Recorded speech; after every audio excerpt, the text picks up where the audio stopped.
So if you're like me and you have peppers growing, then fall time is generally when you're starting to harvest them and figuring out ways to use those beautiful homegrown peppers, right?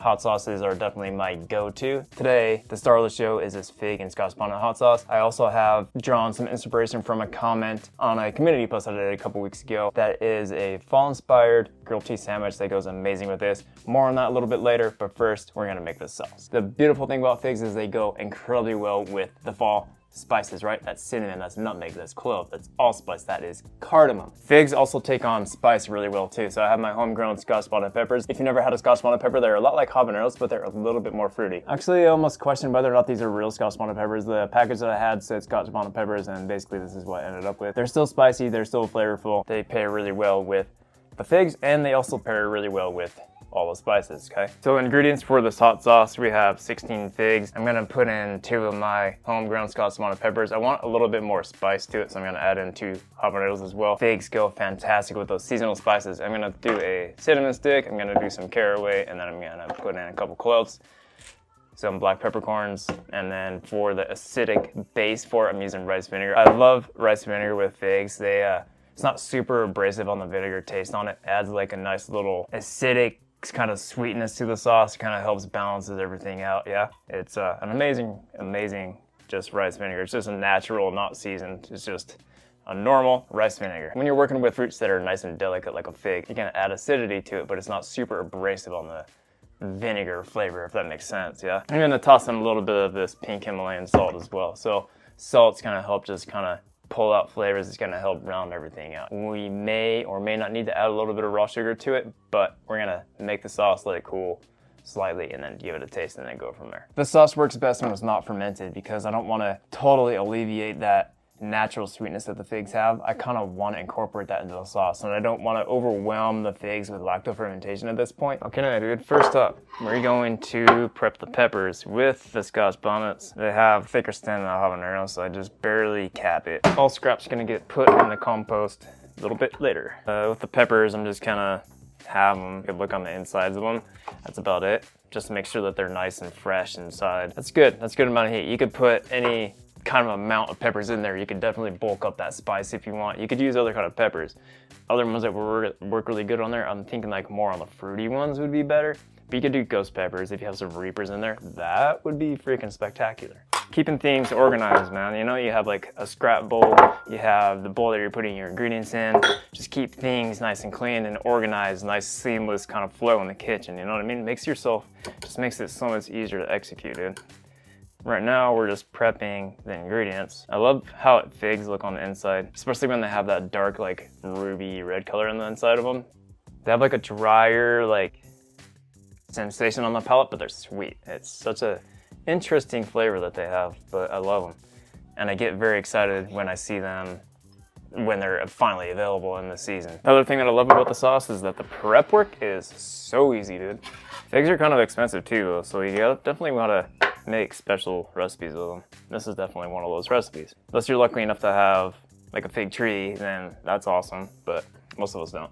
First thing we're gonna do is get maximum flavor out of the spices. In the same saucepan, you're gonna be cooking the figs and the peppers in, put the spices in, and then medium-low is where you wanna go with the heat. The heat's gonna extract some of the oils out of the spices, and it's gonna bloom the flavor. Really, you just warm up the spices in the pan until they start to toast very, very slightly, and they'll become very aromatic too. It's kind of hard to say how much vinegar I'm going to use because it's always by sight when I'm doing this. Is that a really good point that the spices are nice and blend? This is going to make your house smell just so good. In go the peppers, in go the figs, and salt. Gonna start with like half of a teaspoon, then we can adjust after the sauce gets blended and cooled. And then go with the vinegar. It's probably gonna need more than that. I usually go with enough liquid just to barely cover the ingredients. And then when you go to blend it, then I put the solids in the blender and then adjust the consistency with how much liquid you have, you know what I mean? From here, I crank up the heat and bring this up to a boil. Then I reduce the heat to like a medium-low, put a lid on it, and then let it simmer for about 20 minutes. You want the ingredients to be nice and soft. The lid is doing a couple things. Is kind of keep that liquid from reducing too much. And it's gonna help negate any kind of those capsaicin fumes going into your household. Like I have small kids that are sensitive, right, obviously to spicy food. If you have a hood vent, turn your hood vent on, open a kitchen window, kind of whatever it is that you gotta do, because this is gonna put fumes in there, it's gonna make you cough, it's gonna hurt your nose. all the things. Scoot this to the side a little bit. We can start going over the ingredients for that fall-inspired grilled cheese sandwich. So the first thing I'm gonna talk about is a butternut squash. So the butternut squash, literally, I just took the ends off of it, peeled it, and then cut it into little thin strips, about 1/8 of an inch thick, yeah? Hit it with a little bit of avocado oil, salt, and then I did ground coriander on there, black pepper, baked it in the oven at 400 degrees for 30 minutes. I did this yesterday, so these are nice and cooled off. They're incredible. They're nice and soft. They have such a great flavor to them that they just look amazing, man. That's one ingredient. Another ingredient that I love in the fall time is fresh arugula. Fresh arugula has a great pepperiness to it. Tarragon pairs really well with arugula and butternut squash. And then we have a mandarin orange. Orange is really great in the fall time. Zest and then the juice. And then I have some prosciutto. And then Cheddar Dose has this beautiful cheddar cheese. It's aged, right? It has like a Parmesan little flavor profile to it. Nice and nutty. It's a little bit drier like a Parmesan is, but it has a great melt factor into it. Some sourdough bread. I love sourdough bread. You could also do like rye bread would be fantastic with this. So the cheese, literally just gonna grab a vegetable peeler and take little shavings off of it. I was like astonished on how good this cheese is. It's so good. Basically, if cheddar and Parmesan had a baby, this would be it. That's kind of where we're at with that. The only thing that is missing is those little crystal bits that some Parmesan cheeses have, like the good ones. Nice little handful of arugula. Love tarragon. Not necessarily like a fall kind of a herb, you know. Fall herbs are like, oh, rosemary, sage, thyme. But tarragon is really nice. Tarragon has good essential oils in it. That's where the flavor's at. So literally, roll it up in your fingers, pinch it, tear it, drop it in. Zest the mandarin. You always want to season your greens if you're making a salad or greens for a sandwich. Just a little pinch of salt, pepper.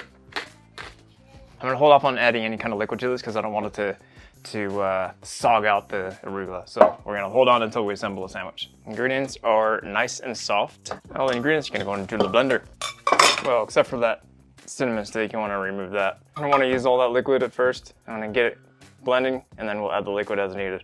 It's a lot easier to adjust the consistency by adding liquid rather than it is to try to take it away if you made it too thin. So I'm gonna rip this on high for about a minute. So I ended up having to add a little bit of water to it to thin out the sauce a little bit. Optional step, I strain my sauces. They're a lot more palatable for me, right? Small little mesh strainer. Beauty of a color to it. All that's left is like just a bunch of seeds and like the spices that were in there. You don't need that. Let's give her a taste. See if we need to adjust. Did end up a little bit tart, so I'm gonna add a half of a tablespoon of raw cane sugar. That's the thing with seasonal ingredients. Sometimes they're really sweet, sometimes they're kind of tart and you need to adjust. And you could adjust tartness with sugar.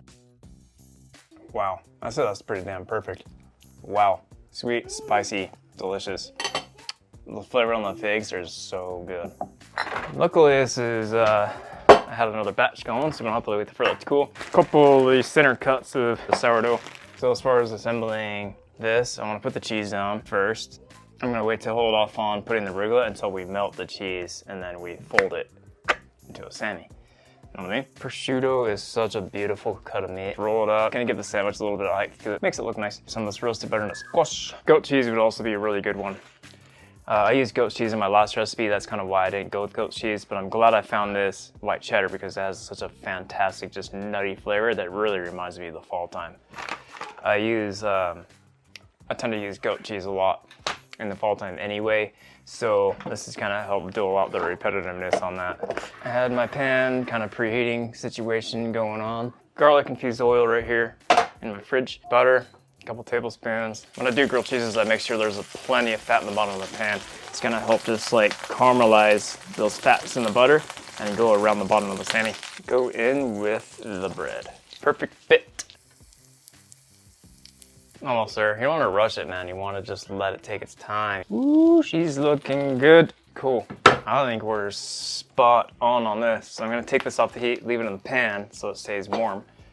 You just want the cheese to melt through. That's it. Arugula. with the zest of this orange and the tarragon. A little bit of citrus brightness to that. It's what it needs.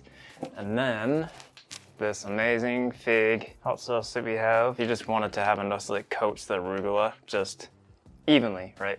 Easy with the lettuce, man. Toss it nice and gently. You don't need to be super assertive with it. I love it when a plan comes together, dude. I didn't want to wilt this lettuce. I just wanted to have some structure to it, right? Everything is warm to the touch is what you want. That's not a proper fall-inspired grilled cheese sandwich. I don't know what is. Wow, first impression, that hot sauce is spot on the flavor. That is so amazing, dude. The flavors in this work so incredibly well. That butternut squash is nice and sweet. That prosciutto adds a nice salty savoriness to this. This cheese, it speaks for itself, really. That hot sauce just takes this up to a whole nother level. That arugula is a very nice like carrier for the hot sauce. Adds a nice pepperiness to this.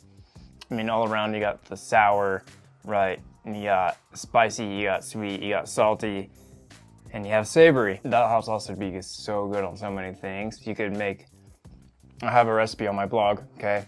Fig and prosciutto with a warm, like, bacon Dijon vinaigrette. This would be very, very good on. So I'll make sure to link that in the video description as well as the recipe for this. Fig, Scotch bonnet hot sauce, and then we have a fall-inspired grilled cheese sandwich, man. That is spicy goodness.